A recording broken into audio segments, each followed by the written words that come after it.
Judas effect. Beware of the Judas effect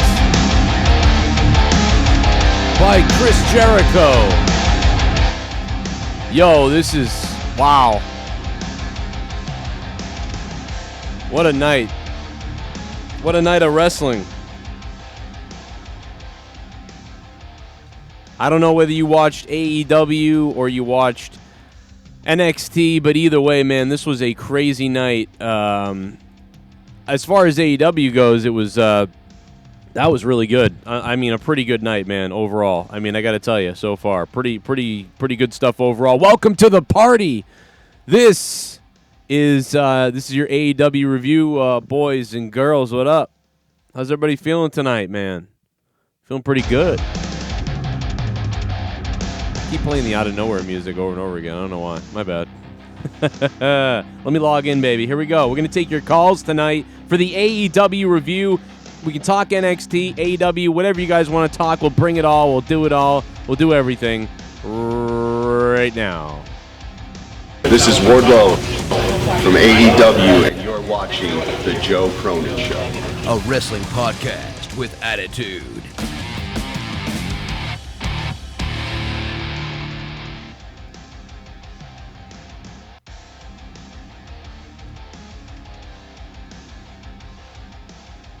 Give me some of that, baby. What up, chat? How you doing? How was the show? What do you think? Lots to go over. Jake DeMarco's in the house. Let's dial up that Discord server there. How you feeling about wrestling tonight? I'll tell you what, night 2, I thought week 2 or night 2 or whatever you want to call this, I really thought tonight was going to be a week. I thought it was going to be a weak night. I thought much weaker than last week. And, I'm actually kind of surprised over what happened tonight. This was a pleasant surprise of goodness. So we're just going to get right into it, man. What's up, Jake? What's going on? Yeah, it was a decent night. It certainly wasn't as stellar as last week's show. Man, it's weird. Like, I don't even remember now last week's show. It's already out of your mind. You're on to the next thing. No, but I mean, like, what did I give last week? Does anybody remember? 7. I was at a 7.5. So I think I gave it a 7 or a 6.5 or a 7. Yeah, somewhere around there. I think I like tonight better. Did you? See, I wasn't as attached to tonight. There wasn't enough that really sucked me in. I all of the outcomes were very, very predictable. So there was no chance for anybody to really have an upset tonight. And it was just very formulaic in that sense. It's just the wrestling that I enjoyed. The wrestling was very good for the most part.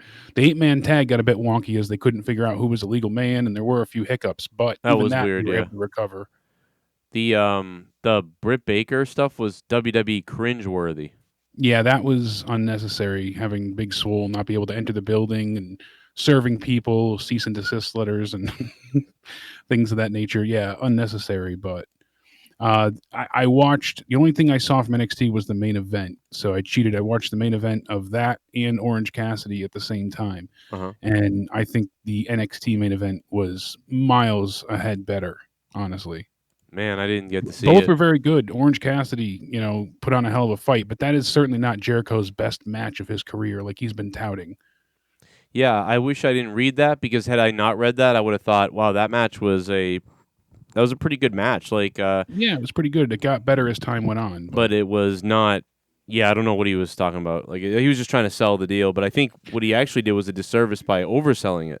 Yeah, I think that was part of the problem, because he really built up people's hypes and to a whole nother level. It was good. It was not what he was saying. So it was just, he really should have. I don't know. Tempered expectations. Yeah, because he said the same thing when the Stampede match happened, and he was, glowing about that. And he also tips you off, kind of tips you off that he's going to win too, because like, why would he say that was a great match when you lost? That was part of my issue with it as well. One of the best of his career. Why would it be great if you lost? Yeah, so it's just kind of a weird thing. I'm having a weird audio problem here with my audio. I don't know what's going on. Yeah, here you sound a little. Hey now. Hey, are we back? This mixer's broken, remember, guys? But I actually got a new one a while ago, and I just never put it in. So we'll get to that eventually. Yeah, man, I don't know what to tell you. This is really weird. Very weird. I don't know, very weird situation. We'll start from the beginning in a minute, but so NXT was kind of like did a job of teasing. You know, Jericho teased that, oh, this is one of the best matches ever. NXT's tease was, hey, we spoiled the event. Yeah, we gave you the outcome, even though they said they filmed too, but you knew Keith Lee was going to win. So yeah, so that's kind of like But that's good. That's something I wanted to see. Adam Cole's held the belt for over a year at this point. He got it when we saw him at TakeOver 25, and since then, he's had a stellar title run. I mean, look at all the big names that he's faced outside of NXT as well. So yeah, I mean, I think that's the same thing that happened with NXT then too. I mean, it's kind of like we knew who was going to win there too for the most part. Yeah. Some of the matches, I'm plus they actually spoiled it. Like they actually also spoiled it. Yeah, exactly. So we actually did know what was going to happen. So that worked against them for me as far as my viewership goes, because I decided not to even. I was like, I'll just watch it later. But with AEW, I was like, even with that, it was still a stellar match, and you never know, because I mean, as much as they spoiled it, they do at times film two outcomes. So I said maybe someone. It was unlikely more than anything, but I mean, we still knew to begin with that it was still engaging, though. That was the thing. I didn't really feel engaged with anything except for the main event of AEW tonight. There was nothing really that captured really me so I turned on AEW. I think maybe this is like expectations right now. So I turned on AEW, and I'm pretty, I did a lot of work today. I had miserable stuff. I had whatever dentist stuff. But I turned on AEW, and I missed the first 17 minutes or something like that. I tuned in right when Janela's match began. Whenever Janela's match began is when I tuned in, and that was to me it was like. I really liked that match. That was my favorite Lance Archer match. Joey Janela was selling like a berserk person. Yeah, that's one of the comments I made on Twitter, that his facial expressions, bar none, one of the best of the night. He went into the really turnbuckle. Sells agony and pain very, very well on an HD setting. He kind of was selling kind of like a mix of Shawn Michaels and Bret Hart in the ring, like Joey Janela. Like, I'm serious, man. Lance Archer tonight looked the best he's ever looked in this company. I've actually not liked Lance Archer. Tonight, I liked him. I liked the Lance Archer. He was enjoyable because he had somebody to go up against that wasn't just a straight squash match. So you got to see more diversity from him, which is what you need, on a more regular basis. And this turned out better than when he and Cody faced off. So yeah, and this was Janela's. I would say that I will tell you. I'm giving you the reasons why. One of the reasons why I thought tonight was the better night all of a sudden. I think, even though part of me I can't remember last week. And maybe we can go over some more of it and I'll change my mind by the end of this. But Joey Janela, that was his second best match ever in AEW. I would put his first best match. With Omega? The Omega one in Boston. Maybe it was because I was there, but even when I watch it back afterwards, that was his best match. This may even be better because he didn't have a hardcore thing going on, and he just went out there and made Lance Archer look like $1 million. There were people making comments that it was a no-selling match or something, and I said, Joey Janela was selling his brains out. Now Lance Archer was not selling much, but he shouldn't because he's a monster. So I thought, man, I'll tell you what, I don't know if he'll ever see this, but if he did, Joey Janela went out there and really made Lance Archer look like $1 million. And Lance Archer didn't just.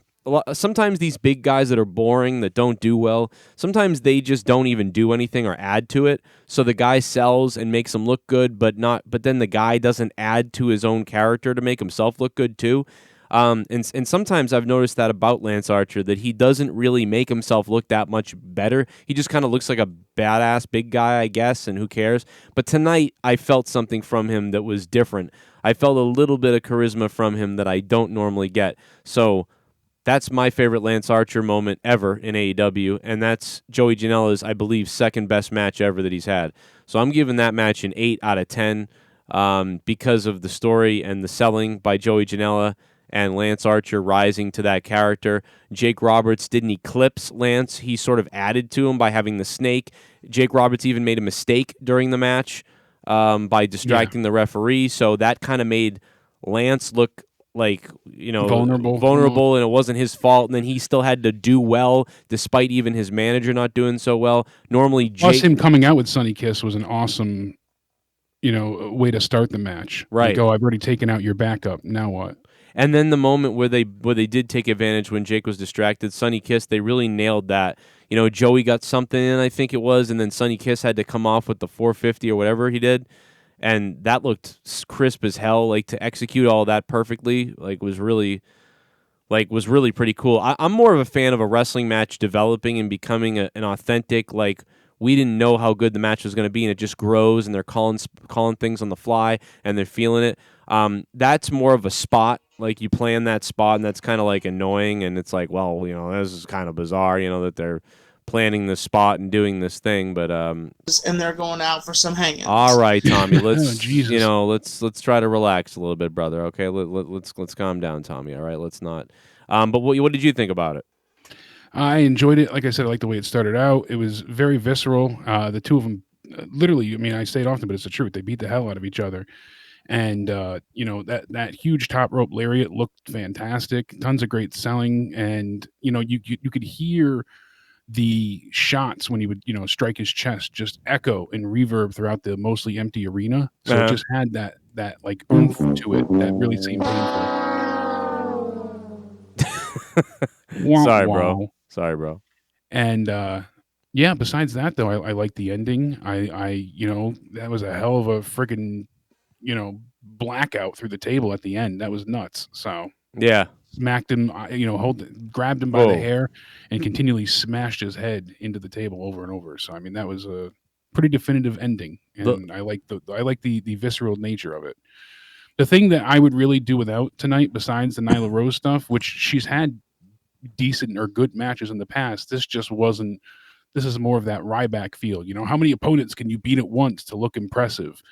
I feel like this is old territory, though, because we've already seen this happen with her before.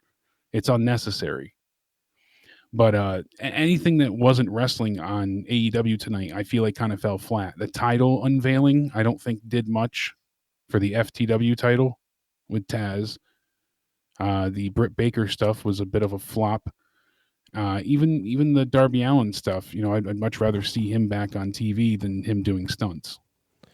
Why I don't even, is he really injured? I still don't quite understand that whole thing. I'm not sure either. Maybe someone in the chat knows. Maybe he is injured, or he is. I don't know what's going on. Yeah, I don't remember. It's been so long now that I'm like, do I forget the rumor or the thing we were reading about when what happened with him? Yeah, I don't know. I don't remember. It is interesting, that's for sure. But maybe it's just maybe he must have something going on, or maybe it's got to do with the pandemic. Maybe that's part of it. But I think it started before that, right, or right around the pandemic, that the Darby Allin stuff started it. What did you think about? We kind of sort of saw it coming, I guess, too. The FTW thing with Taz. Yeah, I didn't really care for that. I never liked the belt anyway, so I just always thought it was kind of dumb. I liked the belt back when Taz first had it, but it was younger than 2, but it kind of it fit the ECW vibe at that point in time, making yourself a champion when it just that worked out. It's basically like took the belt. It's his $1 million championship. It's the $1 million man. Yeah. So I enjoyed it then, but now, because it's not an official title, they already only have a few titles. You don't want to muddy the waters and have people carrying 2 titles or unifying them. And I understand the symbolism behind it, but I think a lot of people suggested this last week that he would do this and that this would happen. So I wonder if I had said originally that he would give him the AEW championship. Right. Just say, "Oh, you are the champion." I didn't think and then they could unify the same belt. But that's just the same belt. There were listeners of the show though that either donated or talked in the chat about him bringing out the FTW belt when you suggested that. And so I was like, "Oh," and I think we would not see this if Jon Moxley wasn't injured. Probably wouldn't see this. I feel like this is like kind of a way, or maybe they were going to do it eventually, or maybe they were going to do it after the match. And maybe this was a way to get him on TV with something. I don't know. I wonder. Maybe. That's certainly possible, but it could just be like you said, to fill time, and they didn't really have many options. So I'll fill time. I mean, yeah, I mean, maybe. I mean, because they shot this extra. So, yeah, maybe that is. But you know what? They went overtime, too, tonight. They were like a minute or two over, right? Or was I behind, or were they over? I might have been behind a minute. Maybe I lagged or something. I think they went over by a minute. Okay, yeah, and you don't really see that with AEW. They're like almost dead on. No, because I was behind about 90 seconds, and I thought it was just me being late, and then it ended at 10:03 for me. So hopefully AEW can make some kind of request to TNT about potentially doing a 10-minute run over, because that gives you that unpredictable nature. You never know what's going to happen. You have to see the ending, because then matches can go a little bit longer. It's not so cut and dry, copy paste. Right. Even the only thing I see about Darby Allin, were basically the Me Too accusations that piled up against him. But they're still showing him on TV, so it's not like that's an issue. What did he do? Try to bang somebody with a skateboard? I mean, what the hell did he? I mean, I never even heard anything about that. But... Oh, a little bit of the bubbly. That's it. Come some bubbly, baby. What up? Look at this stuff. Oh, a little bit of the bubbly. That's it. Yeah. WWE superstar Mike the Miz Mazanine hosts the wettest, wildest competition on television in USA's new series Cannonball, splashing down tomorrow, Thursday, July 9th at 8/7 Central here on USA, followed by a new episode of That Faggot Chris. Oh, my God. Chris Chrisley knows best, yeah. Isn't Chrisley the most cringiest person I've ever... I can't stand that guy. We've said that every time, but it's so damn true. Thanks, USA Network. N-word. I guess as far as Darby Allin's concerned, he was labeled an emotional and mental abuser, saying that he traumatized his previous girlfriend with ultimatums, controlling her, objectifying her, blaming her. So he's like half the men out there. Okay. And they said that, accusations were made for a reason, and this is a safe space, but it's not her story, of course, the person that came out with the allegation. She's remaining anonymous and speaking out against him. So there's no way to corroborate or verify any of this. There's no safe space. Let me give you a little advice, everybody out there. There's no safe spaces. Okay? They aren't there. In fact, the safer spaces are the most dangerous places usually. So stop with the safe space. How about I know we're talking about AEW and we can touch on a little bit NXT, but how about Matt Riddle's video earlier today? Did you believe him? Yeah, absolutely. Why would you admit to cheating on your wife and come clean about that if not to be the actual truth? I think he was trying to avoid it. He obviously he knows, you can see the proof that's out there.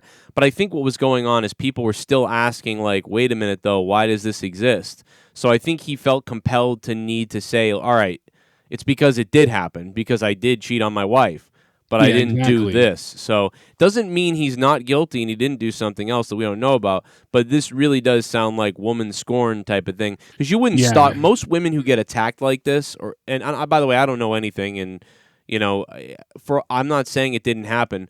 But a lot of times when this type of stuff happens, the woman will say something, but they won't obsessively stalk the guy. They'll sort of just say it out loud, like, yeah, Matt Riddle did this, and this is what he does. And that's about it. Or like, I'm finally going to say this. They don't follow the person for months afterwards. Women who are attacked a lot of times are embarrassed, or even though they shouldn't be, but they're embarrassed or ashamed, or they're worried, or they're scared to do this type of things. No woman who gets, like, attacked by a guy like this would spend several years following and obsessing over him, and then all of a sudden following place to place, hotels, right. All of it. So there's why everything she's saying seems bunk as shit, because normal women who get abused and attacked like this will slash out eventually and maybe say, fuck this, I'm going to say what this guy's like. But Alexander the Great is right. He leaves her, she claimed rape. Right. Yeah, so, and WWE, I guess, apparently, allegedly, was aware of all of this. Not saying it didn't happen, though. I leave a window open, but you know what I mean. I to some women out there a lot of women out there are abused and stuff like that. And maybe he was kind of a dick because he treated her kind of like a side bitch, and she got mad about that. And he probably did, because he sounds like he really loves his wife, but he wanted to fuck around. And a lot of times, like, you end up treating the other person worse because your wife you love, but you're messing around with this other person and you're sort of treating them a little bit. You're on the road, you're alone. So and maybe thought, I can get away with treating her kind of weird, and my wife, I would never be able to do that, and I'm a star and all this type of stuff. Yeah, exactly. But we're just assessing. We have no idea. We're just kind of speculating on. No, but at least they didn't outright fire him. This is allegations and stuff. I guess WWE, as I was mentioning, knew about the situation when they hired him, so that also helped to have that brought to light. Right. And Vince is apparently, no pun intended, very high, very, very high on him at this point. So him and Matt Riddle, they see bright things in his future. Wow. Damn, man. I'm already shadow banned too. Are you? That was quick. I believe so. I don't know what the hell we said. God knows. Could have been. This point. Yeah, I mean, really weird. What up, Chad? How you guys doing? There's also proof that he tried to have sex with. I don't know. Well, who cares? I don't know if he had sex with a transgender. Who cares? I don't care if he had sex with a tree, as long as he doesn't hurt people. I don't give a crap. I don't care if you make love to a guy, a girl, a tree. I don't care what you do. Just don't hurt people. I'm already shadow banned too. I mean, so just don't hurt the people. You'll be good. We got a lot. We got some donations coming in. I'm gonna play a couple of these. You guys are donating. Hey guys, if you want to donate, you guys can do Streamlabs like always, down below, or you guys can go into the description box down below into Streamlabs. That'd be huge if you did that. All the donation amounts are listed at the very bottom of the description box. Tons of donation amounts and lists. By the way, quick little public service announcement. Following this review tonight, I will be on Twitch streaming some games if you guys want to come out over there later on. And also, UFC, Saturday. It's going to be a big UFC show Saturday. I hope you guys come hang out with me on Saturday for that. This is a big show, so I want you to be there. I believe the date is July 11th. So we are going to be here prior to Corrupted Podcast covering UFC big time, baby. Masvidal, holy crap. Usman, us, man. It's going to be crazy. Max Holloway's in this fight too, man.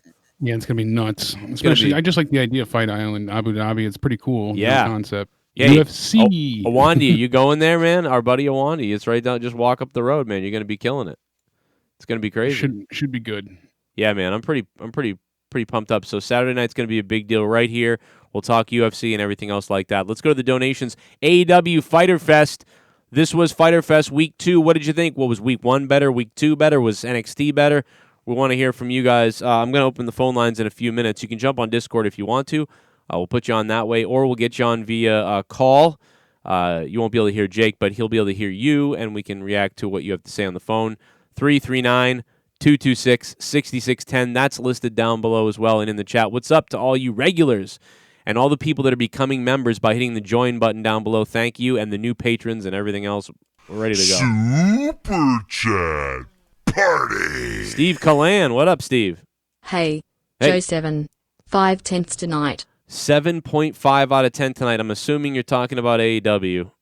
That's pretty good, man. I haven't quite evaluated my rating yet because we're still getting into it. We only talked about the first match, really, and a little bit of the last. But so first match, I would give the first match an 8 out of 10. Thank you, Steve Callan, for the donation. What would you give the first match, Jake? See, I liked last week's opening much better with MJF and Wardlow beating Jurassic Express. That, to me, was one of my favorite moments of the night. Really? Okay, so I liked last week's match, but I didn't think it was that. It didn't feel special to me. It just felt like a fun, good match. I think I'd give that a 7.5. I'd give tonight's match an 8. Really? See, I knew Private Party were going to lose in my mind, and I just... Well, no, I'm talking about Janela and... Oh, well, the first match is Private Party versus Hangman Page and Kenny Omega. Oh, I'm sorry. I default to you on this. I missed the match. Oh, okay. Yeah, I just didn't care for it much. I mean, oh, really? It was their usual shtick, pretty much a repeat of everything we've seen before. They end up hitting the last call with, get the win. I didn't think there was that much of anything of note. It felt like a very similar match that we've seen from the tag champs week in, week out without any real addition. So we'll see what the chat has to say. But, I mean, it certainly wasn't a bad match, but it didn't live up to the opening last week, and it certainly didn't live up to the tag match that they had with Best Friends last week either. So, well, I would that's probably give it a disappointing. 6.5 or a 7. Damn, that's disappointing to hear. I had no idea. I totally missed that. I knew I missed the first match, and I was kind of bummed about it. A lot of people are saying 7-5. Very predictable. I mean, they worked well. They always work well together, no doubt. But it just, I didn't believe in Private Party at all. Right. Really? This was just thrown in to cover up the loss of the Moxley match as a time filler. So because this wasn't originally on the card, and it just felt that way. It just felt like a real quick incidental. Well, I think we could go. Let's go with a. I still have to watch the match, but I'm gonna assume that I'll agree because most people in the chat are saying 5, 6, or 7. So I think we can agree to give it maybe a 6.5 or something. Yeah, the more I think about it, probably 6.5 is fair. All Joey right, Janela we'll and Lance 6.5. Archer gets an 8. Yeah. That was much better. That was a great match. At first, I wasn't mentally that into it, because you see the size difference, and I'm like, oh, hopefully it's not going to be. But they changed my mind on it as they worked their asses off continually. Yeah, that was a surprise. You didn't get that squash angle that I'm expecting to see with Lance Archer. He looked, as you said, vulnerable. He looked like he had a great deal of strength and power, but you could still get one up on him. It was a great way for both of them to sell and present a bit of character. I like the fact that he threw Sonny Kiss as a weapon, onto Janela, and Sonny Kiss was able to get the 450 splash after the flying senton. That was a cool moment, a little bit of comeuppance, right? For attacking Sonny early on, but still wasn't enough. Gets that huge blackout splash to the table. That was a great spot, holding him up, and smashing his head. Just real visceral moment there, right into the table. So yeah, I could give this an 8 out of 10 all day. Yeah, it was a pleasant surprise. I thought the same thing, like, oh, this match, like Lance Archer, not a big fan of him. Joey's been kind of down. And then all of a sudden, I just kept getting more and more into it, which is always a pleasant surprise. So that's pretty cool. Was there? So what was that? So we got that match? We've been nailing that match all night. What else do we got? What was after that? Following that match, we went ahead and we had the as far as next matches go, next we had the Darby Allin promo. That didn't do anything for me. He's with Travis Pastrana, I believe, and this is when Taz came out and made his long-winded Paul Heyman type speech. Wasn't bad, but here's the FTW title. I'm not thrilled about that. And now we go ahead and we get the Young Bucks and FTR versus the Lucha Bros and the Butcher and the Blade. And it was a lot. That's the the easiest way to say. Just so much going on at once. The referee lost who the legal man was multiple times. That was weird. Yeah, I mean, it's chaotic. Yeah, it was just so much going on. It was very chaotic. Lots of chaos. A lot for the camera to have to follow. I mean, 8-man tags are difficult enough to script and maneuver through, respectfully saying, to begin with. And when you go ahead and you get people that can excel at such a high athletic level, it's really hard for them to get everyone to stay in one certain spot for them to film. So I'll be honest, though, they were kind of flying all over the place. I'm not normally into these guys a lot of times, but I mean, I am, but I'm sort of like, all right, another one of those matches. But I felt like it'd been a while since I've seen something like this. I don't know why. And so after seeing Lance Archer and Joey Janela have a really sort of classic wrestling story match, I really enjoyed it. It was chaotic and crazy. And I don't know, I was excited by some things. So while it wasn't a great wrestling match psychology, I don't think. I mean, it was just chaos, and it was kind of entertaining. It was like it's like an action movie that isn't good, but you're like, oh, I was having a blast watching all this shit on the screen and eating popcorn and a chocolate bar or whatever. You're like, all right, cool. I don't have to think about this, but it's stupid, but I'm entertained right now while I'm sitting here. No, I mean, but that's the thing with Young Bucks. So usually it's a spectacle. That's what we get with them. It's these grandiose, high-flying maneuvers and, Meltzer drivers, huge super kick parties, and that's what they go for, the big outlandish moments. And we had that mixed with a lot of chaos, mixed with the fact that I really don't have any interest in seeing Lucha Bros take on the Young Bucks again. I felt like we killed that early on when Dynamite first began. That was the main go-to feud. I agree. So, I just thought they added something a little bit to it in a way. It wasn't, I was worried too. I'm sick of this, but I felt like because of the other two teams and what they did, I don't know. I just felt like it was okay tonight. But if it was them one-on-one against each other, I would have just been like, ugh. You know? If they had the Revival FTR take on either of the teams, I think it would have been better, personally. Maybe. I don't know. I thought it was all right, and I don't even like those guys. So, well, it's especially odd with the pairing because they're presenting it in such a way that the Revival is going to go ahead and turn on the Young Bucks. You know, that's kind of the stance they made with all of this. And that is a bit what we got, but not really, because, you know, the Young Bucks, they go and you get an errant super kick that takes the Revival out, and then they end up losing, you know, so... it wasn't so much that they turned on them; it was just a miscommunication. So I think they kind of lost their way there. You know, they have the Revival acting like heels at times, but yet they're working with the faces and playing on the face role too. So you don't really know where they are at this point. It's less intriguing and more frustrating, honestly. Yeah, I mean, not all wrestling needs to fit in checkmark boxes, but it's just the way they present themselves. They feel schizophrenic in a sense, because sometimes they seem like these, you know, hotty-toddy assholes, and other, you know, that follow wrestling to a T, and other times they feel like, hey, we're just one of the boys. So it doesn't, you know, it's too flippant. Yeah, I don't like how the rules are all over the place sometimes. But I will say, like, man, in Ray Phoenix when he kicked, I don't know, Matt Jackson maybe. When he punted him on the side of the rope, that looked awesome. I don't know, dude. I was actually entertained. I got to tell you, that's weird. Like, I don't know. Like, Lance Archer and Joey Janela, I thought was my favorite thing of the whole night. But that tag match to me was exciting. So I don't know if I can give Lance and Joey an 8 and give them an 8 too, but I'd give them a 7.5. And it was entertaining to me. I don't know. I couldn't believe it. It was the second best thing of the night to me. I could certainly see going to a 7 for myself for this one. Probably more akin to a 6.5 like the first match, but I mean, which still isn't terrible. I wasn't as crazy about it. And it's not that I didn't like it, I just didn't love it. I had so much fun last week with the matches we got from week 1. I didn't have that same connection tonight. I was hoping to have that same kind of, you know, feeling, but it didn't work out that way.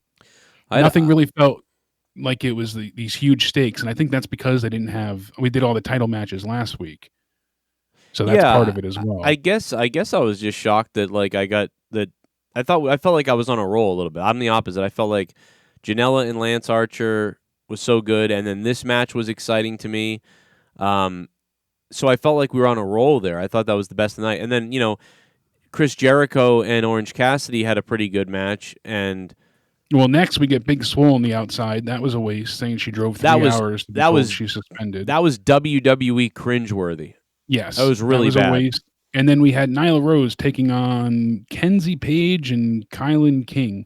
Now we have new people here. We have Abaddon. We have Anna Jay. You know, and she was supposedly with the Dark Order, and then we haven't seen her return yet from being with the Dark Order. Where, you know, how come she couldn't, or either one of those females been involved against Nyla Rose and have a really good match? Instead, we get this silly squash match, 2 minutes long. That was pointless. I'd give that like a 3, if that. Yeah, I didn't give a crap about that. Nyla Rose, and that's counting Nyla's promo as well. She was annoying. That was a Nia Jax style for me. Nyla Rose is basically Nia Jax. It's just horrible. She's got a new manager. She's not saying who it is, but we'll find out. So, any idea on who her manager would be? It's probably Kong or whatever. Awesome, it's Awesome Kong. Or like, hopefully it's not Brandy. It's probably Brandy. Yeah, I don't know. It's something dumb. Probably it's probably that psycho Japanese wrestler guy who can't get beat up by a Dr. woman. Luther. Yes. Yeah, Luther. I don't know. Somebody had to manage him. My name is Kane and I'm donating.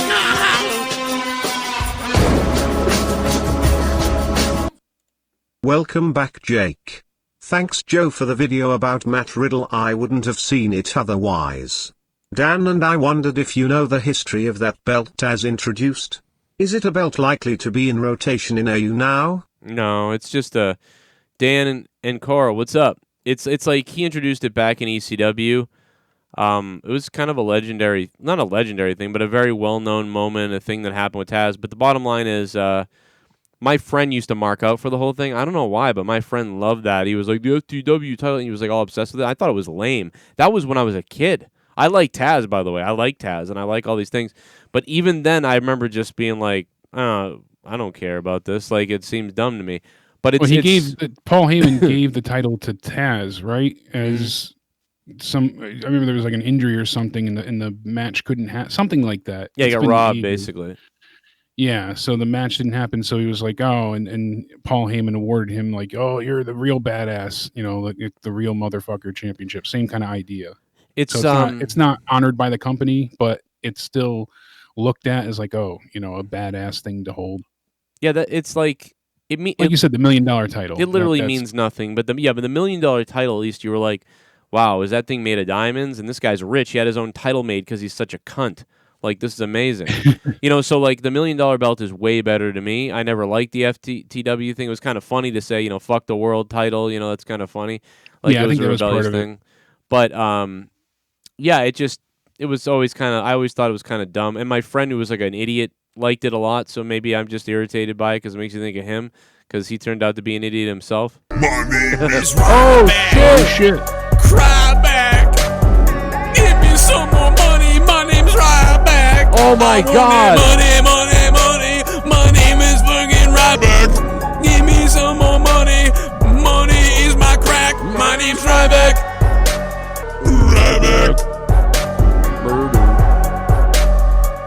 Oh shit! AU Night 2 was better than last week. 7.5 for me. Joey had arguably the best match he has in since Omega back in Boston. But NXT's main event was unreal, dude, close to an 8 because of Keith versus Cole. Overall awesome night for wrestling. Yeah, great night for wrestling. Definitely. Soundwave. Gonna have to check out that match. I have not seen it yet, Soundwave. That is the largest donation of the stream from Soundwave. Thank you. Soundwave 92, being a boss. Bro jobs all around. Really? You're gonna go that far? Oh, I am. God damn, let's go all the way. Soundwave, thanks, man. Do it. Thank you. Oh, a little bit of the bubbly. That's it. Ooh, want some bubbly? Easy Look at this E. stuff. Oh, a little bit of the bubbly. That's it. NXT won both nights. Especially the main event matches with Sasha and Io and Cole Lee tonight. Yeah, NXT won both nights. Wow. I'm curious about the ratings tonight. Again, I'll be curious every week. I'm trying to find it again. Somebody said that Anna Jay is currently in quarantine, so maybe that's why she's not able to be on TV. Yeah, that could be it. Easy, thanks for the $3. Marvelous One said it in the chat, so I can't verify that, but shut up and bend right. over. Damn. Finish it. Finish it. Oh my God, don't finish it. Please don't finish it. I'm going to finish it.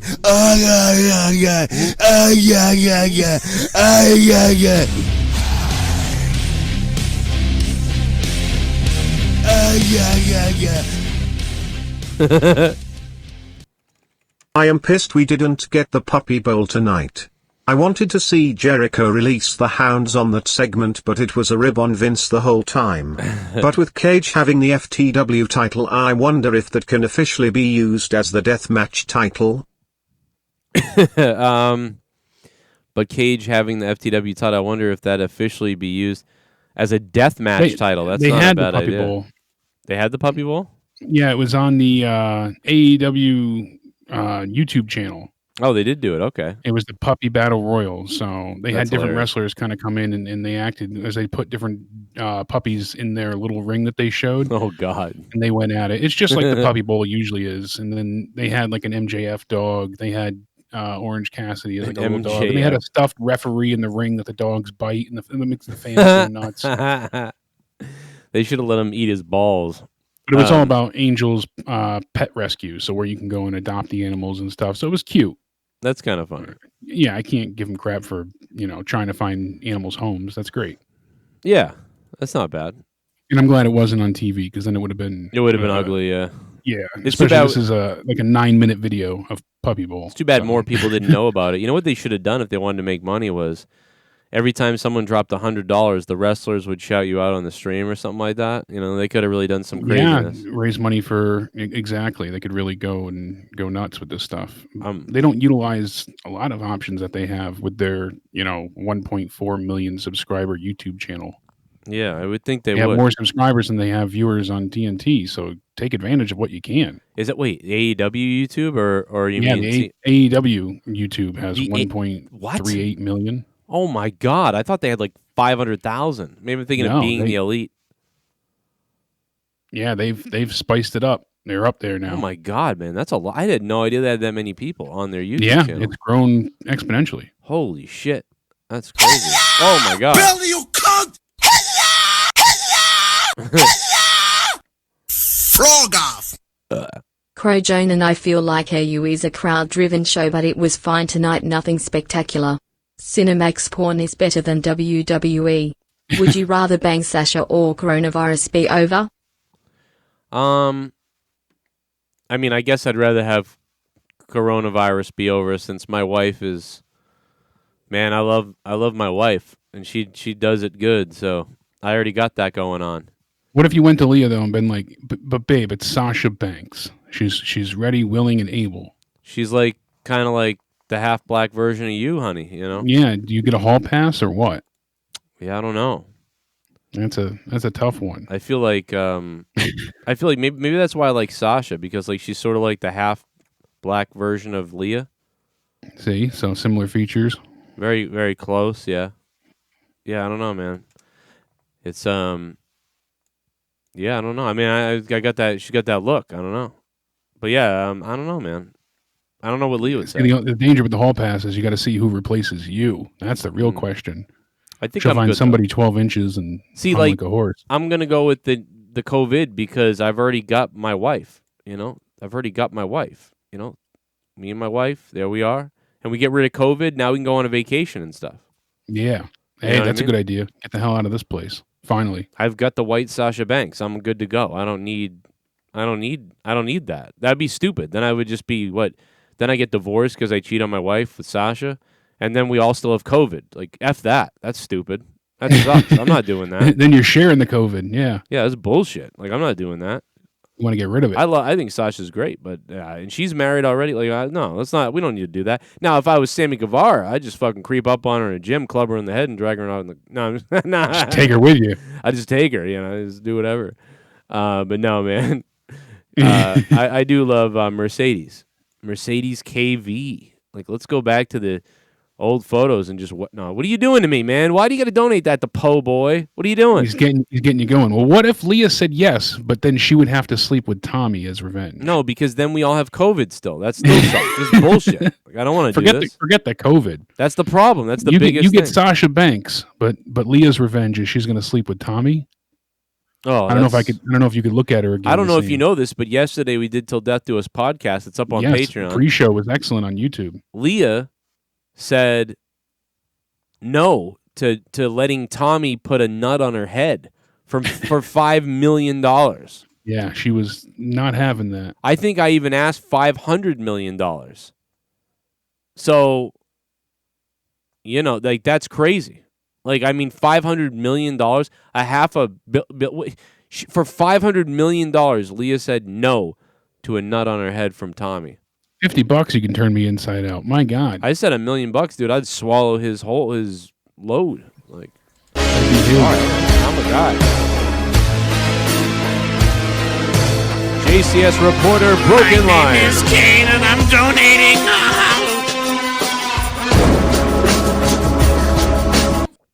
Joim here live on the scene and the authorities have raided Catman's home, also known as JD, and they have found so many cats who have fractured assholes, no telling what he was doing to these cats.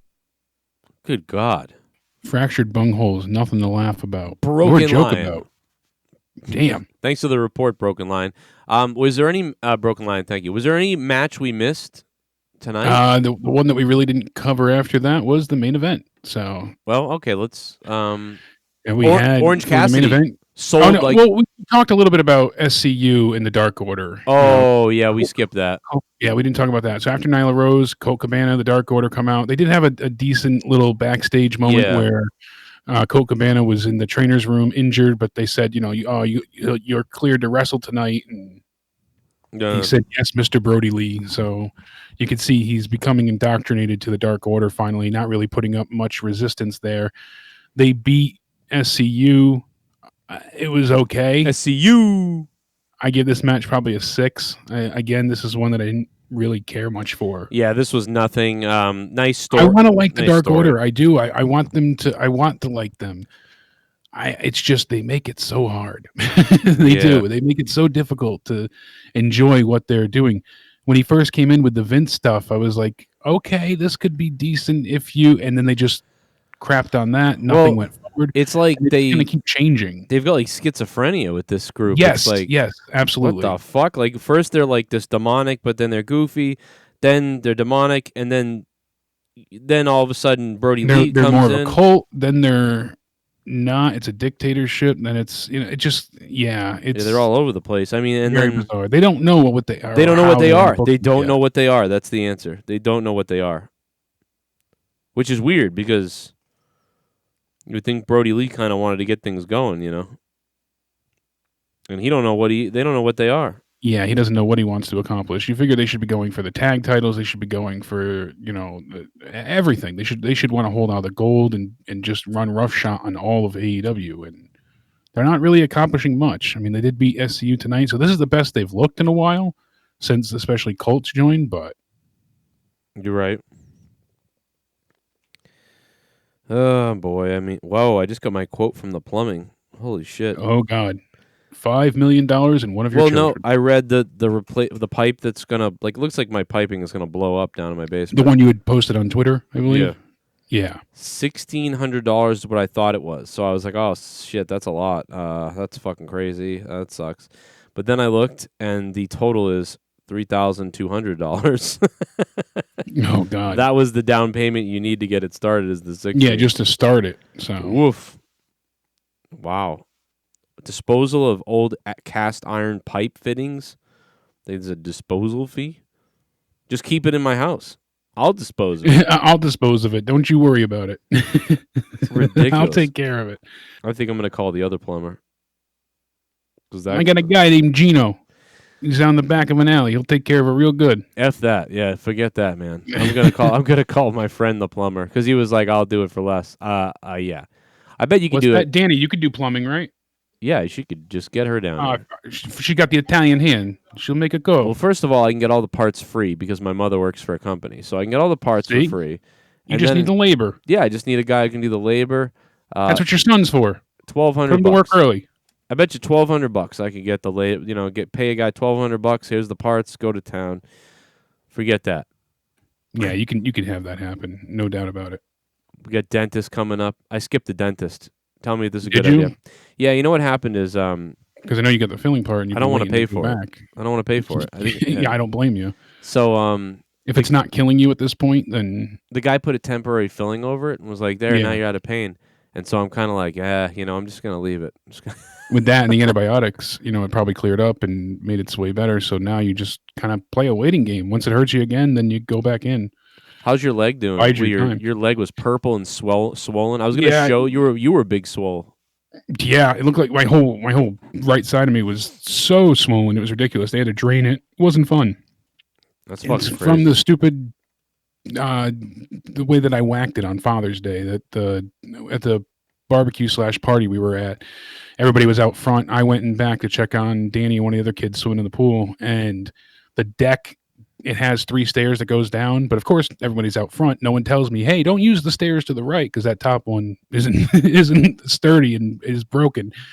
So when I went down those stairs, the top stair just went straight through. So I went straight down and smacked my right leg into the wood. Oh my god! And apparently, the way I scraped it, it got infected. So. Oh my god, dude! That I honestly, dude, I have anxiety about things like that. Like when I get no matter what I do, dude, everything. And I'm not even joking. I wasn't bleeding anything out, so that's why I was like, oh crap. But I woke up, I couldn't even put my leg down the other day, and it was the red lines are coming all the way up. And how bad was your cut? Was it bleeding at all? There was no blood. There was barely it was just a scrape. And you just were like, whatever. You didn't clean it or anything. You were like, I whatever. did clean it afterwards too when I got home. See, wow. So Yeah. I mean, I was gonna say because I've done that before, where I'm like, oh, whatever, and I just keep going, and then the next day I'm like, I probably should have maybe cleaned that or something. Who Well, I cares? thought to myself, oh, it's been really hot out. I've been outside sweating. I'm not feeling great. Let me go ahead and at least clean the thing. And it was just a good scrape, but there was no, it just broken stair. Didn't know. And as soon as I stepped on it, it just went whoop straight down. Dude, that is crazy that you fell on a stair, and could have like. You're better now. Does it look a lot better now? Not great. It's my foot's less purple, but my the 3 ailment review. But the antibiotics are working. I hope. I'm on 2 different antibiotics, so I don't have any fevers, thankfully. So that's good. But I'm on sulfameth and oh my god, trimethoprim. The fuck? I have no idea. Dude, it's just crazy that you can like scrape your leg and then lose your leg.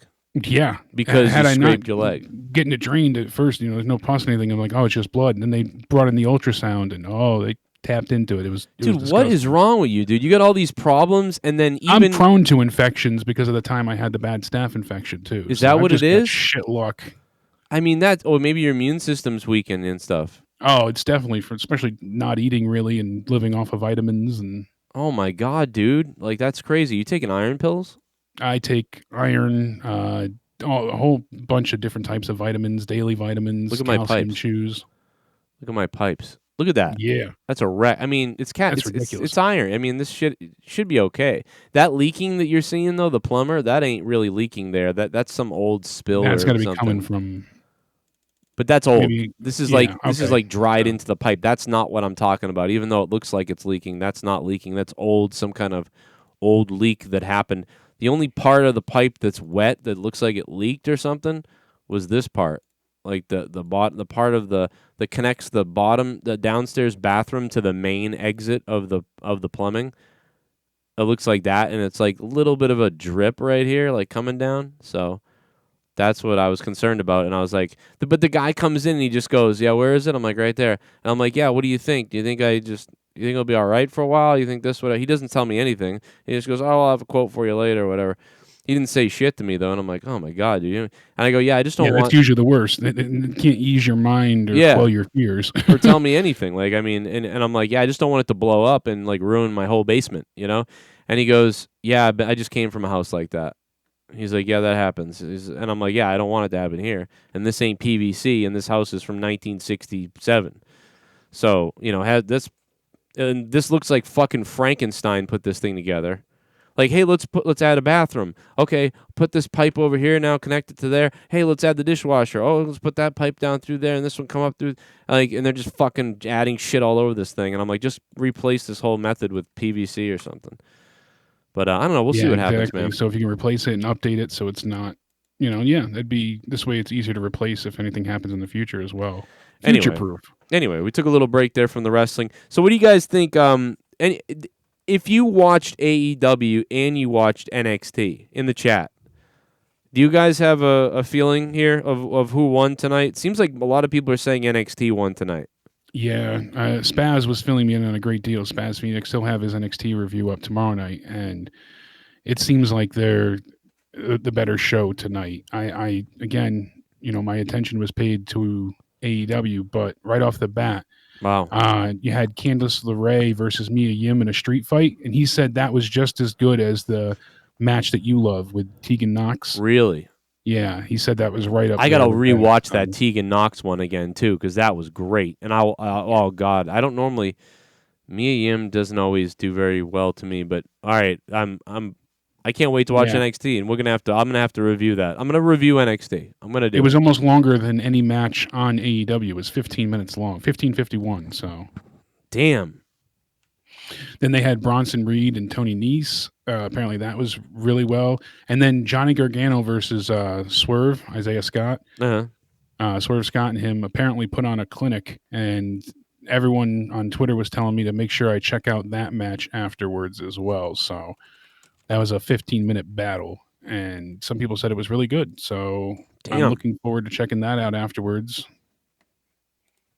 And obviously, Mercedes Martinez versus Santana Garrett happened, and then the main event, Keith Lee, Adam Cole, and as we know, Keith Lee won. We knew that was coming, but Yeah, Io Shirai versus Tegan Knox for the title. That'd be great.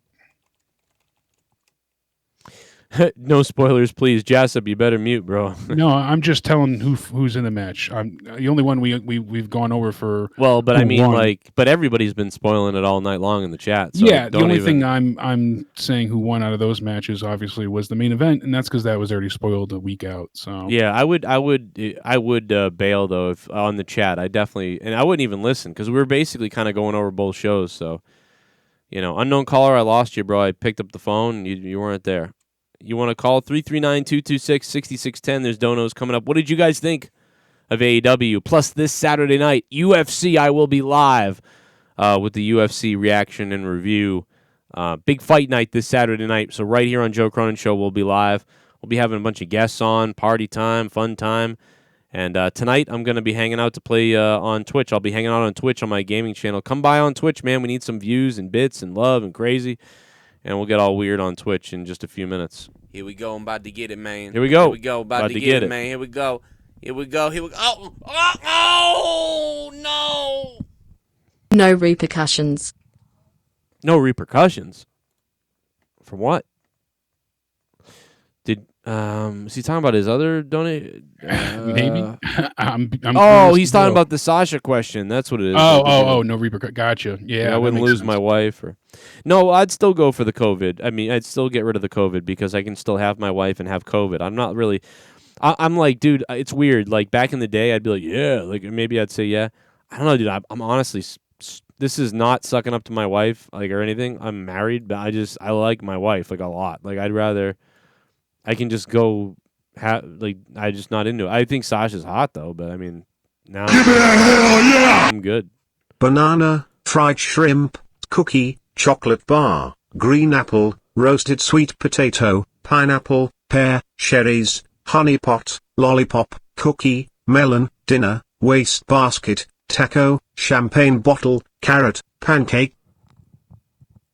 Oh, the Emoji King, the new filter on Streamlabs, like, cuts it off like a quarter of the way now. That used to be hilarious when it would go on and on. Emoji King is back, son! Super chat.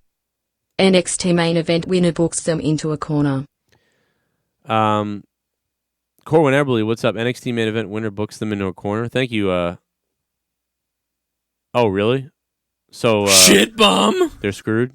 What's up, Joe and Big Sexy Jake? I didn't watch tonight. I just can't watch wrestling anymore, but I still want to show support to your show. # bring back Dilk. Dilk Wilkerson.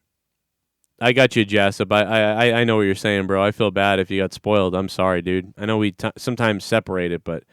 Yeah, I feel bad. We usually try and avoid it, but for that match, I figured it was kind of a everyone knew ordeal, so... We said it at the beginning, too, with donations and whatnot. Brokenlion, thanks for the $5 and being a shit bum, Brokenlion. But, yeah, man, I don't know. But that's it, man, as far as, AEW goes, I think. I think we got about everything. Commentary was all right tonight. There was a couple moments I really liked with Tony and JR. Excalibur was typical Excalibur. You know what I think it was, too? Honestly, now thinking back, you just kind of playing something for me. And probably because... Jericho wasn't on commentary. That was such a highlight last week, and the little nuances that he adds to the that rings true. I mean, I think they didn't need it for me because it was like sort of like a wrestling pay-per-view-ish type of show tonight, so whatever. But definitely on the weekend, on the weekly shows where there's no crowd, it really helps out. And they can't stick him there every week, I guess. So AEW, you should call Joe Cronin so I can fly down there and be the new Jericho on commentary. Like, hello, Jericho. Why don't you tell AEW about me? What the hell are we doing? Because these morons can't do this. Jim Ross they need your help. I will stand by that. You're like 100 years old, JR. Tony Schiavone, he's getting cucked out by Britt Baker. JR thinks he's selling barbecue sauce while trying to do commentary. And Excalibur knows the moves to everything in the world, and he corrects everything. It's annoying. Every second, JR's like, oh, a knee strike to the face.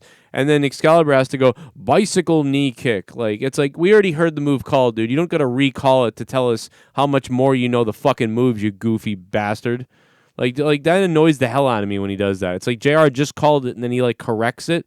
It's like, dude, shut the fuck up. It's a knee kick, you moron.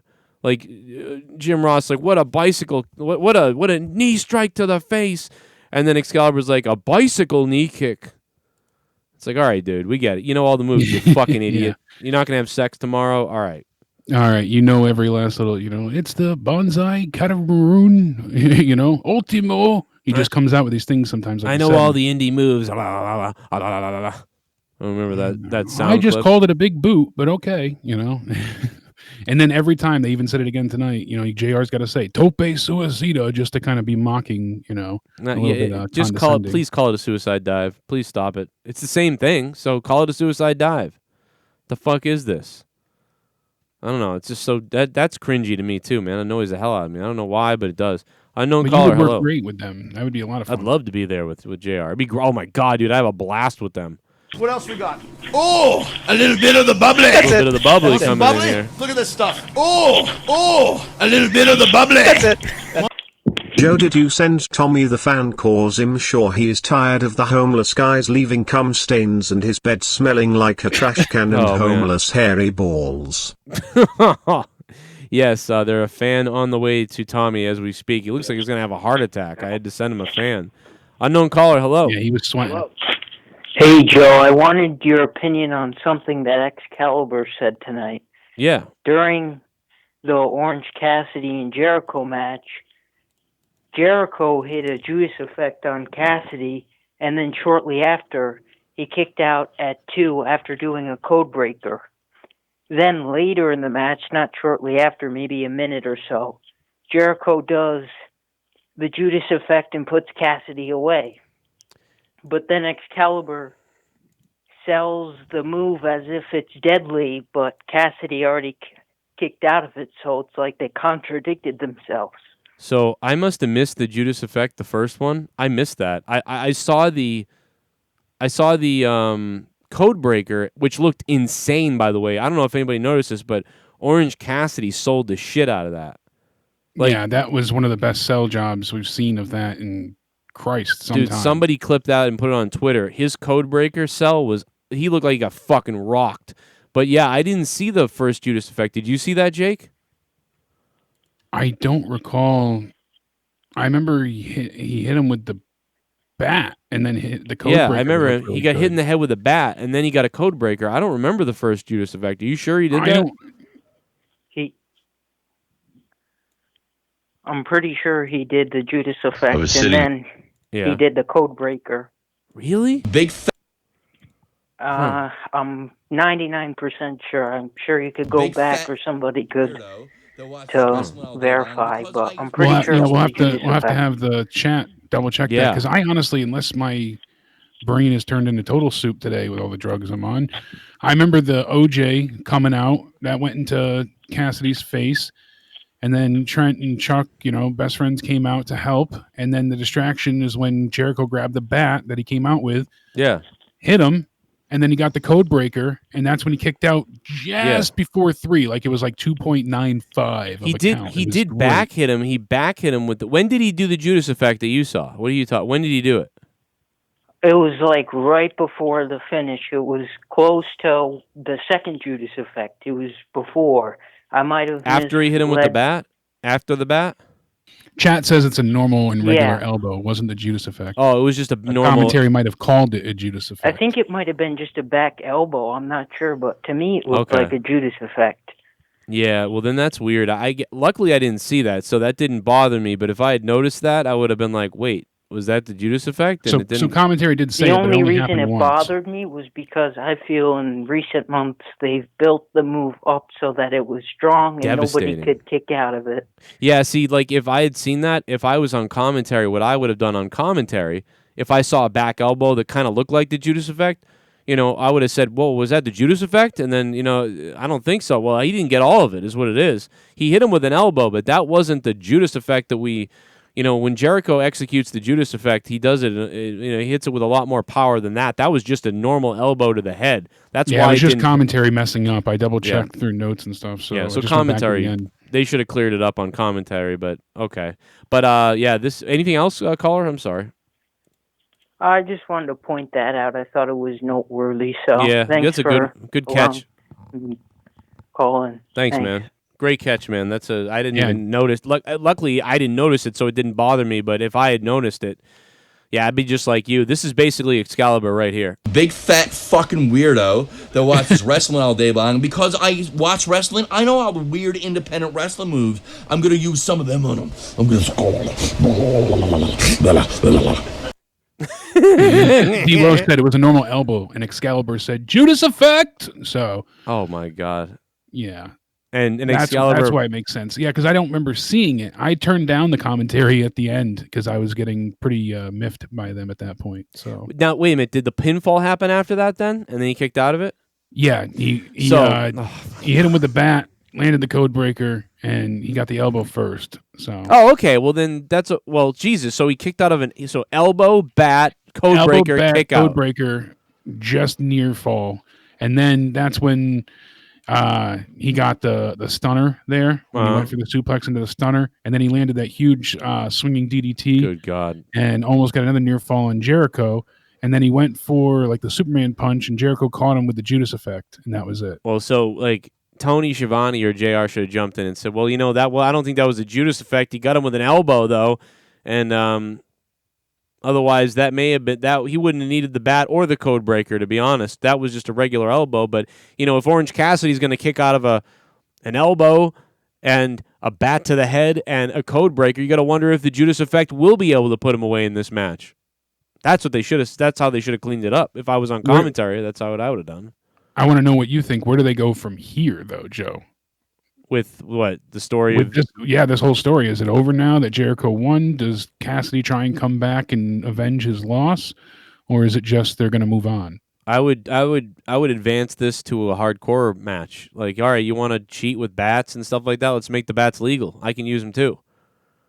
That works. I mean, I could see them doing it where it's going to be 3-on-3 going forward, which is not my ideal matchup. But I bet you that's what they'll go with it. They'll do the Inner Circle versus Best Friends. They'll do some kind of street fight with Best Friends and Inner Circle.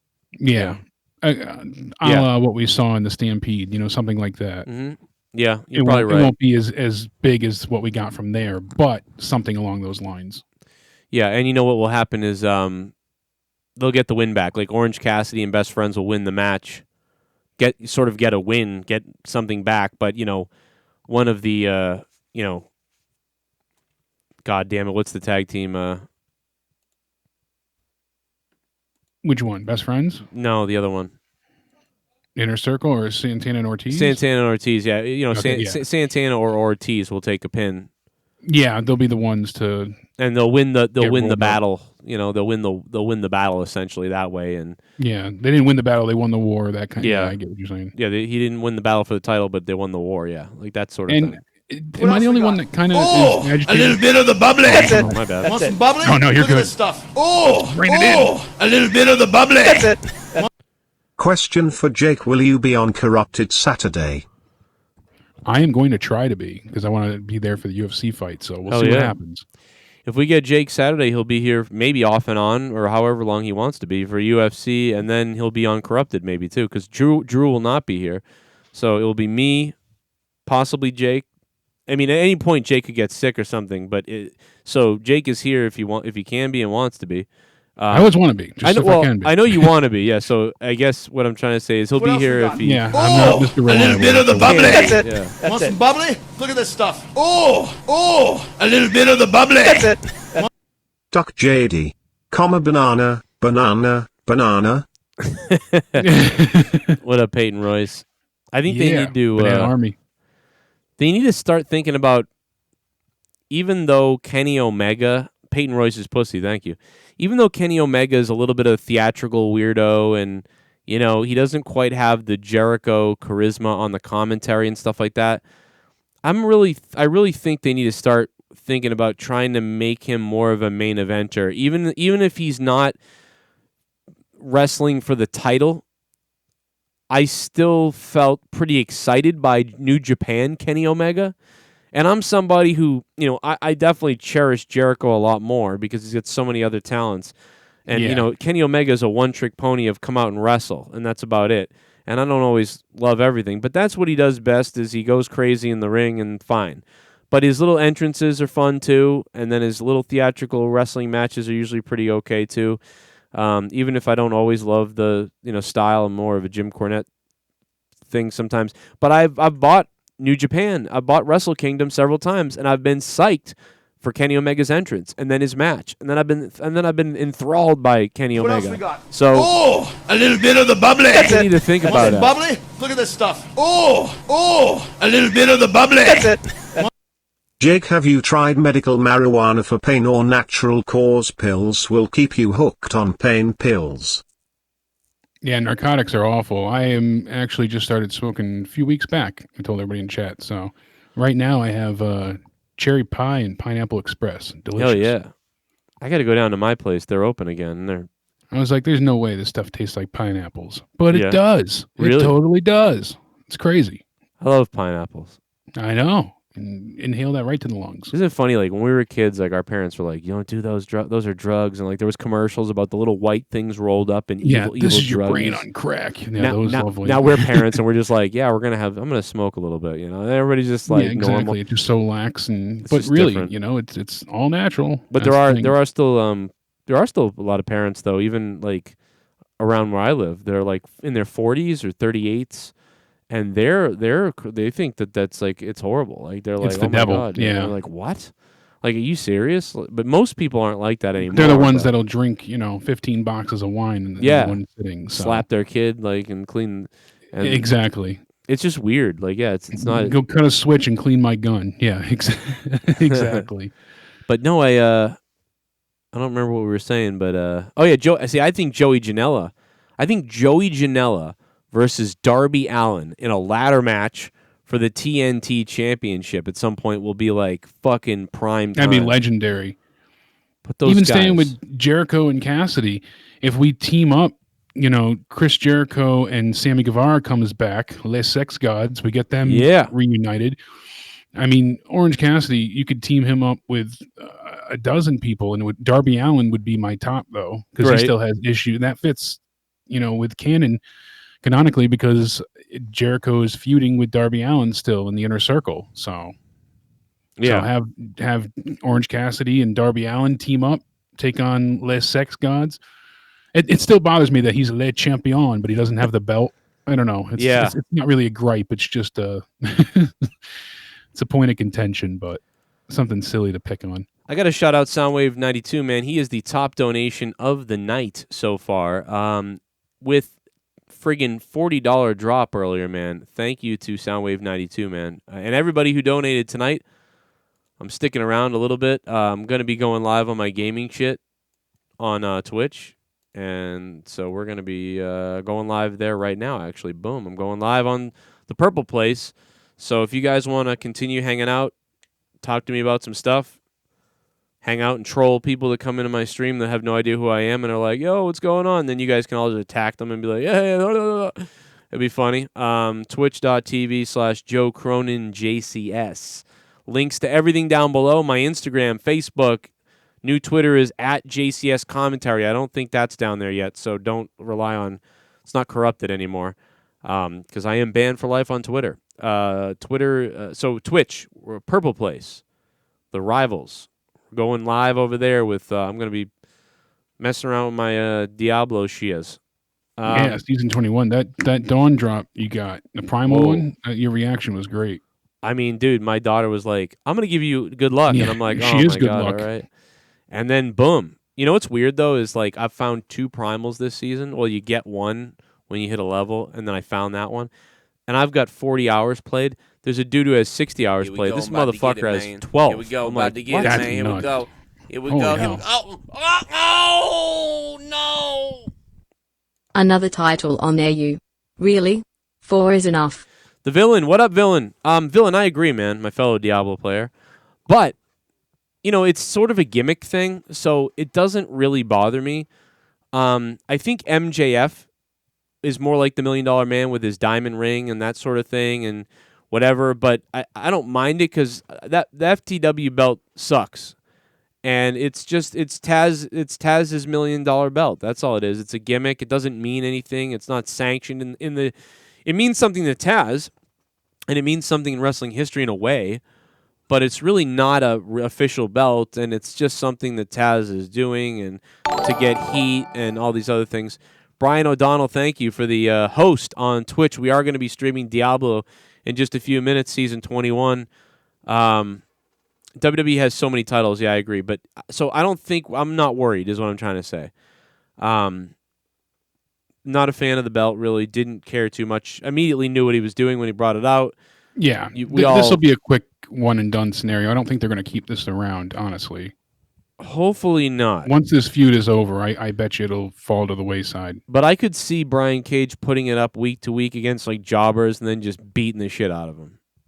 Maybe he'll defend it. How about this? How about this? John Moxley in their second match, if they have a second match, demands he puts it on the line, and then Moxley wins, and he wins both belts. Yeah, and then he throws it in the river. He just chuck it in the trash. Seriously, like, here's what I think about the FTW title. And he just throws it in the trash, and we never see it again. That would be good. I'd be like, oh, that's cool. Haha. Taz's belt's gone, and Taz is flipping out. You're going to pay for this, you fuck! With his stupid New York accent.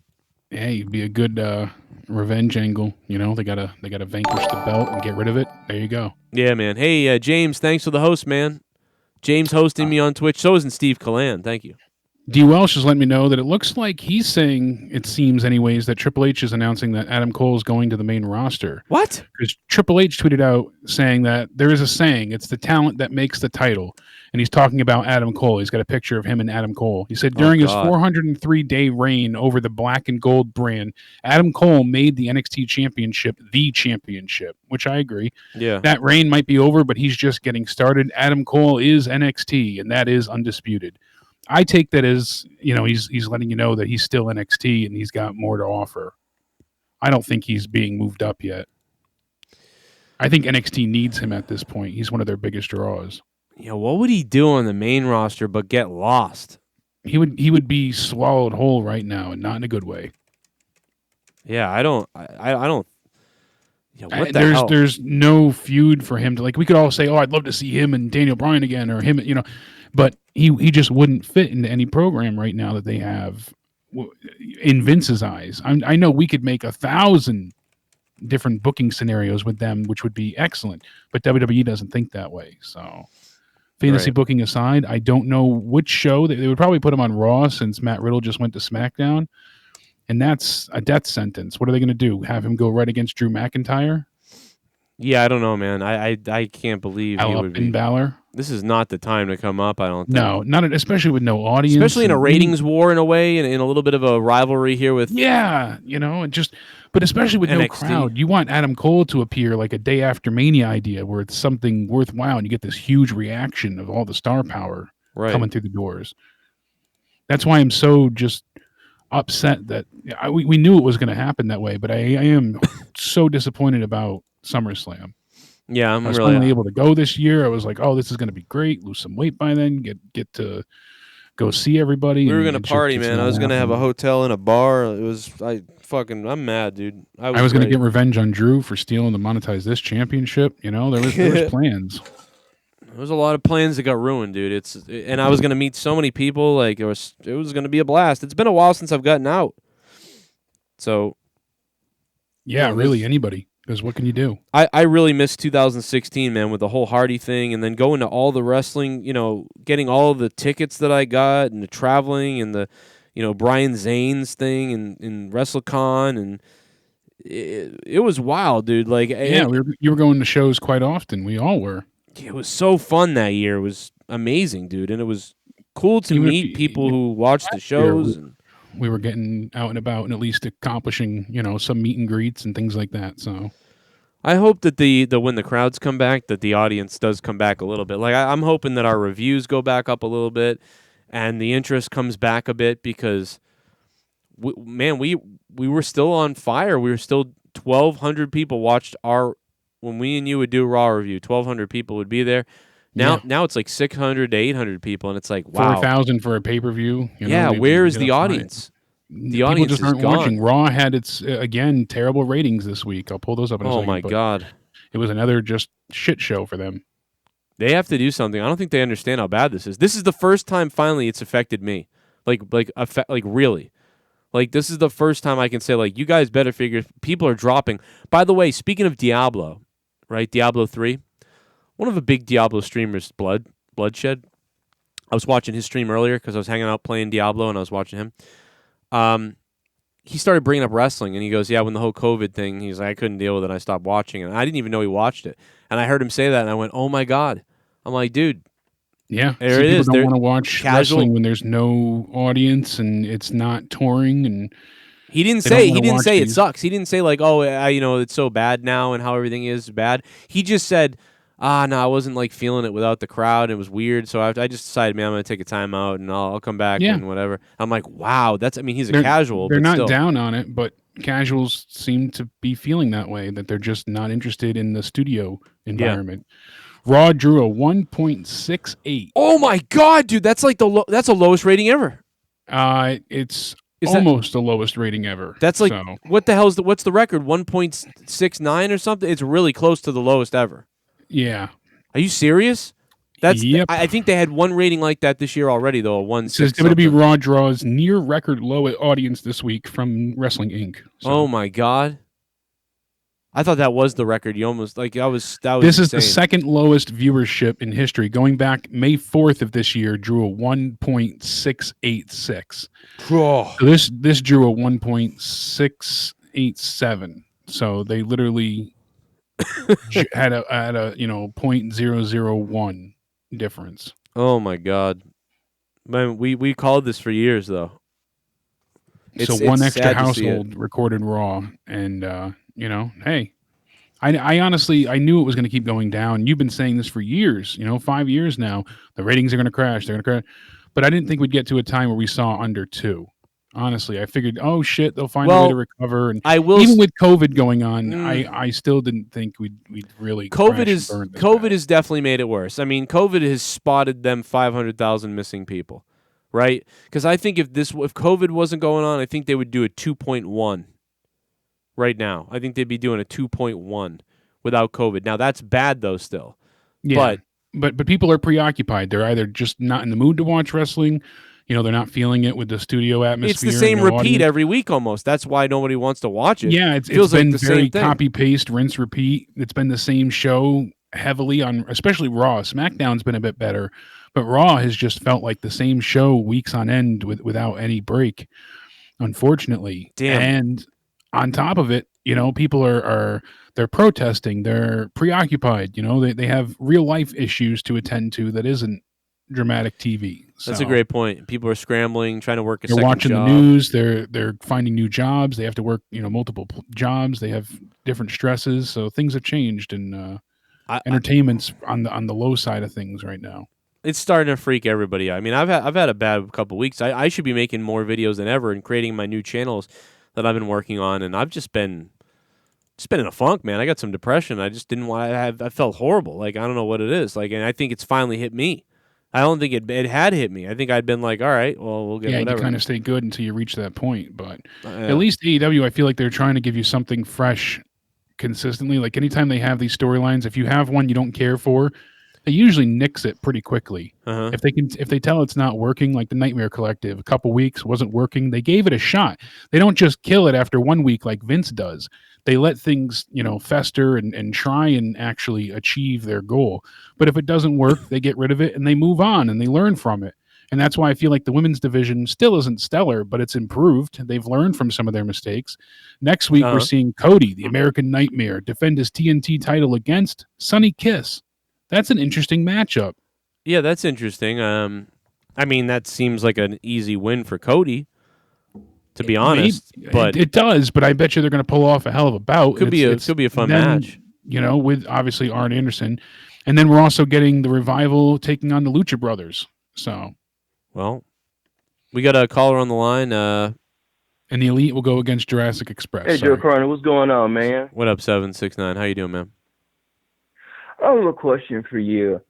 If you were a kid during like this modern era, what would be the 3 wrestlers that you would you could see yourself liking? If I was a kid, well, let's start with which company. WWE. All right, They've so been around longer. I'm watching WWE. Who's the guy that I would like in WWE? And you're 8 years old. Not NXT, but the WWE main roster. I think it's possible that I might like Seth Rollins a little bit because of his goofy, like, bad guy thing and his sort of way he wrestles. So I think I might like him. I don't think I would really. I think I'd be okay with Drew and stuff, but I don't think I would really like Drew a ton. Maybe AJ Styles. It might be AJ Styles is really the answer. It's either AJ or Seth, maybe. And I'm trying to think of who else is on the roster off the top of my head.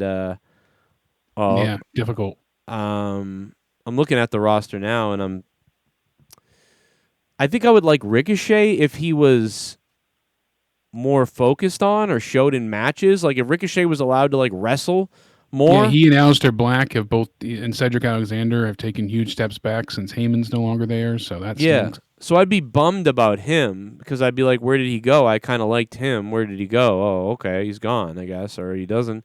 Sometimes he shows up. Maybe it would be Daniel Bryan. It's one of those guys, I suppose. I probably think the New Day was fun if I was a kid. If I was 8, but when I was 8, let's try to mirror it, right? When I was 8 years old, I was a huge Hulk Hogan fan and Shawn Michaels fan. And it was around I was 8 years old. It was WrestleMania 8, and I liked The Undertaker. I thought Jake Roberts was pretty cool, even though he was a bad guy. And I was a big Shawn Michaels fan, but I was a mega Hulk Hogan fan. Oh, a little bit of the bubbly. That's it. Want some I bubbly? don't know, bro. Look at this stuff. Oh, a Donation little bit of the coming in. bubbly. That's it.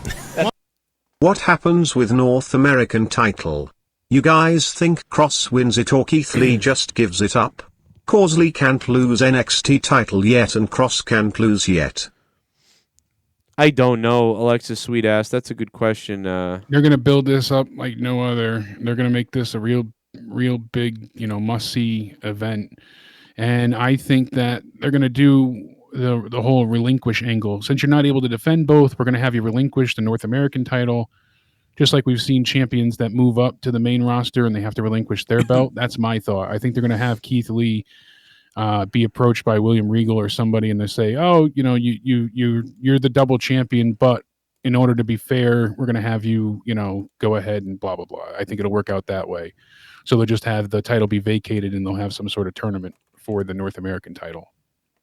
Jesus, because I don't picture, and then I think Karrion Kross will lose the first meetup with Keith Lee, but it'll be via disqualification. Excuse me. So he'll beat Keith Lee or choke him out and won't let go of the referee's count, something like that. That makes sense. Yeah, I could see that happen. Try and shake the confidence of Keith Lee. And then at the next meeting, he'll beat Keith Lee. And then after that, Keith Lee will be on a revenge tour. So Keith Lee's revenge tour. Bask in his glory as he kills everyone. Since we're not playing Diablo yet, I'll just put it in the background so at least it looks like we're in some kind of theme of Diablo. We're live on twitch.tv/JoeCroninJCS if you want to come over there. Thanks for the call, man. I don't know. I guess the answer is that I may not. I may not watch wrestling. Now, if I watch NXT, I think I'd be into the NXT guys. Quite honestly, I think I'd be into the NXT guys. I think I'd be into like Adam Cole. I think I would like Keith Lee. Because those guys seem more like, the stuff I would have liked in WWE. There was so many characters. They have more Macho personality. Man. They're more likable. They're more detestable. They're more everything. Sadly, that's the truth. Think about WrestleMania 8. I was 8 years old. You asked me who my fan. Look at the WrestleMania 8 lineup, dude. Macho Man versus Ric Flair. When I was a kid, I loved that story. I was laughing my ass off. We're gonna put a picture up of your old lady. Like that story was perfect. Macho Man and Flair. WrestleMania 8. Yeah, I've got your wife's nudes. Basically, yeah. Like we're gonna put a naked photo up of your wife is hilarious. I don't care what anybody says. I think WrestleMania 8 is my favorite WrestleMania of all time. I mean, maybe there are a couple other ones from like the 17, I think it was, and 30, or maybe like 16, 17. No, not 16. 16 is horrible. Well, you don't love WrestleMania 11? No, but but WrestleMania 8, man, that might be one of the best. I can see 8 making a good deal of sense. And I'm talking about overall. Like the card is just so good. Like it's just the WrestleMania from the beginning to the end is amazing, dude. Shawn Michaels versus Tito Santana opening the night is really a great start. Jake Roberts and Undertaker is amazing. The commentary on that match is fucking awesome. And then you got Bret Hart versus Roddy Piper. That story is amazing. You got blood. You got violence. Great commentary there. Macho Man and Ric Flair, blood in that match, and we're going to put Elizabeth's naked photo up for everybody to see, and the way that goes down in Macho Man's story. And then you got Hulk Hogan. Is he going to be leaving wrestling because Sid Justice is going to kill him at the end? Not a very great match, but it was just very bombastic how it started. It was exciting as a kid. Anything with Hogan at that point, it was more the spectacle of it all than actually the match. Yeah. And then Ultimate Warrior returning. I mean, they messed it up and it was weird, but whatever. That was weird. Like Ultimate Warrior's back. That's crazy. So that was sort of like the fun match. Like, here comes the epic guy, Hulk Hogan, and here's the fun Rocky match or whatever. But everything else before that was more serious. So, dude, to me, WrestleMania 8, I'm probably missing a match or two. WrestleMania 8 to me is goddamn awesome. It's like, if somebody had never seen that WrestleMania and was like, what WrestleMania should I watch? You got to throw that thing in, man, from the beginning to the end. The commentary from Bobby the Brain Heenan on that one is out of this world. Hilarious. That is one of those shows that you can sit through from start to finish. Exactly. So. It's really good, man. 30 was good, yeah, but 30 wasn't. 8 was so good, like from the beginning to the end, that 30 had a couple of really good moments, and it was good overall. But WrestleMania 8 is like, to me, is like top 3, top 5, top 3. I mean, it was so good, and I don't know, dude. It was just so goddamn good. Go watch WrestleMania 8. Highly recommend it. I can always watch 17 from start to finish as well. That's one that I'm really fond of. Which one? 17. Oh, yeah. 8, I can always watch 3, 8, and 17. Even 10. I would say 10. And then all the other WrestleManias have these couple of good, really epic moments or matches, right? Like you throw in WrestleMania 1. WrestleMania 1's not the great. Like it's hard. It doesn't hold up very well. WrestleMania 2 is bad. WrestleMania 3 has the Andre Hulk moment, has the Ricky the Dragon Steamboat Macho Man match. I watched those two things, maybe a third or thing, I don't remember. And 4 has the tournament, which is okay. 5 is Macho Man and Hulk Hogan. You basically just want to see that. 6 is Hogan and Warrior, obviously. And then 7 has a couple good matches, and then the Sergeant Slaughter Hogan thing is kind of a spectacle. But then 8, WrestleMania 8 from the beginning to end, almost, is got to be the most solid WrestleMania up until that point. WrestleMania 8 has to be the best beginning to end WrestleMania that they'd put on in 8 years. That was the first one where it was like beginning to end, every match, almost everything.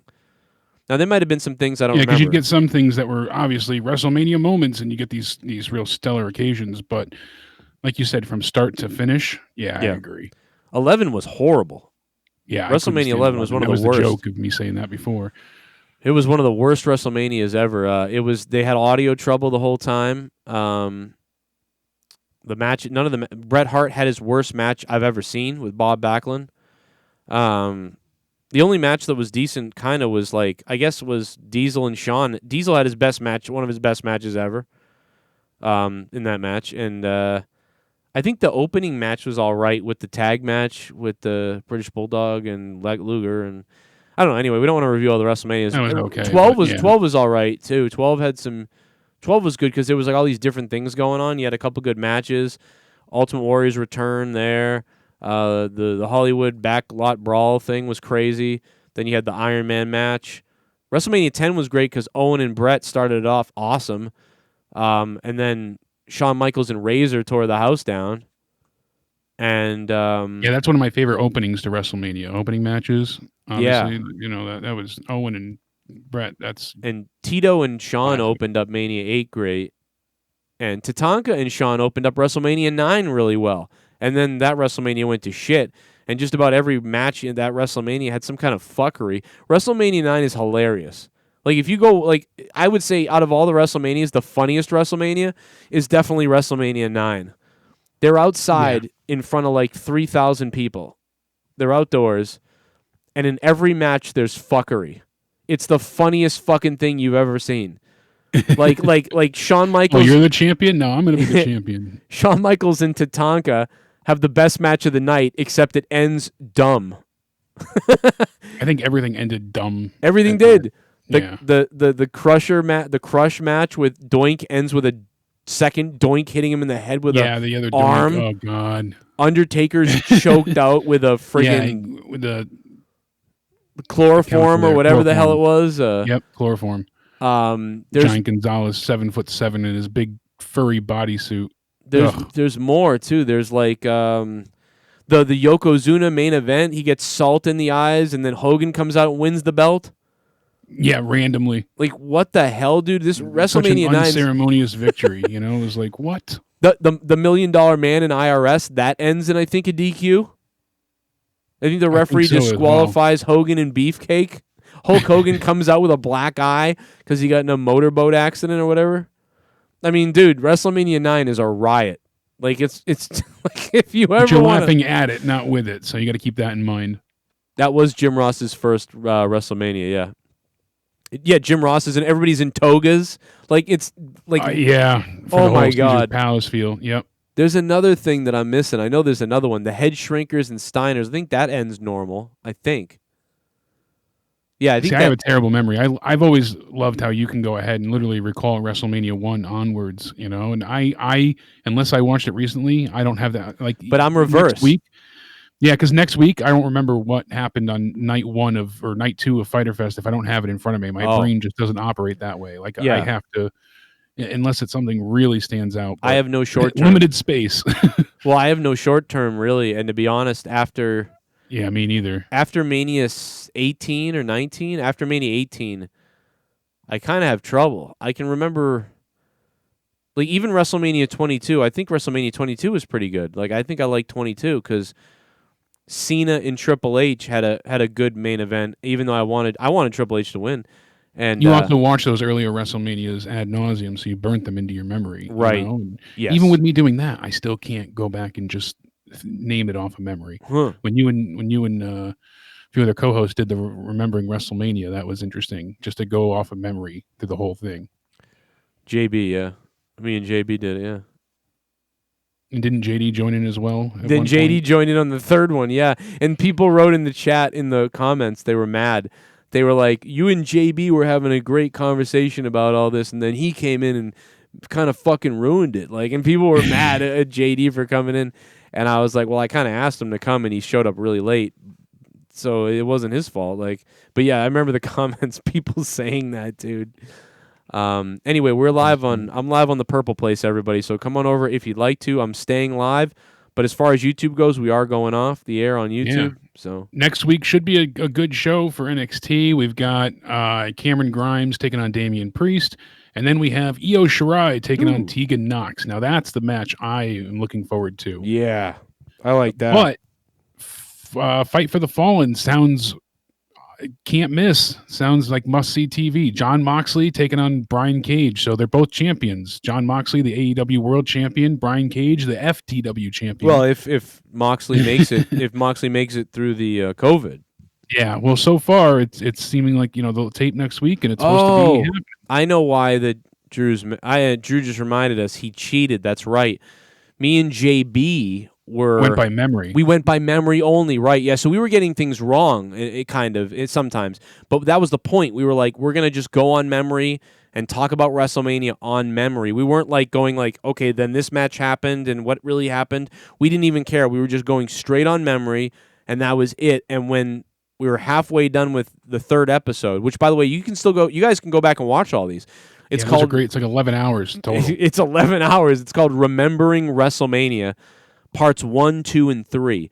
And I think JD showed up halfway through part 3, and basically when me and JB were like, I don't remember if this happened, but I think this happened, and then we were talking about it. Then JD would be like, yeah, then this happened. I just looked it up. He was looking it up, and we basically didn't tell him no to not do it. We just said fuck it, whatever. But the audience was like, what the fuck? He came in and fucking you went through everyone. He ruined the flow. It was funny. But they were new. They were some of the Classic JD. At that point, though, they were the newer matches anyway, so it was kind of like, well, you probably should remember the last 6 Manias anyhow, so whatever. Yeah. Close enough. But, yeah, we also got, like I said before, Cody, Sonny Kiss for the AEW TNT Championship. We have the Lucha Brothers taking on the Revival, and then we have the Elite. So Kenny Omega and the Young Bucks are going to take on Jurassic Express, Marco Stunt included. So that'll be a good 6-man tag. Damn. So Fight for the Fallen sounds stacked, baby. And they're also going to add a women's match to that as well. So we'll find out what happens there. That sounds much better than just, Cameron Grimes. And I am interested in the Io Shirai match, obviously, but NXT is hard pressed to try and beat this show next week. But I think NXT did win tonight. Yeah. 900p? I'm streaming in 900p on Twitch. I'm going to fix that, guys. I'm going to reset on Twitch. So everybody on Twitch, it's going to reset just for a second. Then we'll be live because I got to get out of this 900p. What the fuck is that? All right, man. We're out of here. Anything else, Jake? That is it. We'll see everybody tomorrow night for episode 202 right now of Out of Nowhere. Unbelievable. We'll talk about some contract statuses that I've heard a little bit of information on with people in WWE. Plans for some of the talent and a few other surprises coming up for the horror show at Extreme Rules. So we'll talk about that as well. All right, we're staying on Twitch, so don't go anywhere. Twitch, you may have to refresh on Twitch, but that's about it. YouTube, we'll see you guys later, man. YouTube, we're out. Come over to Twitch, though, guys. Come on over to Twitch. Give me some love over there. Hit the sub, hit the follow, do all that stuff, and see you tomorrow. If not, check out my Patreon, guys. Me and my wife's podcast is up. Everything else, we're out. Come on over to Twitch right now.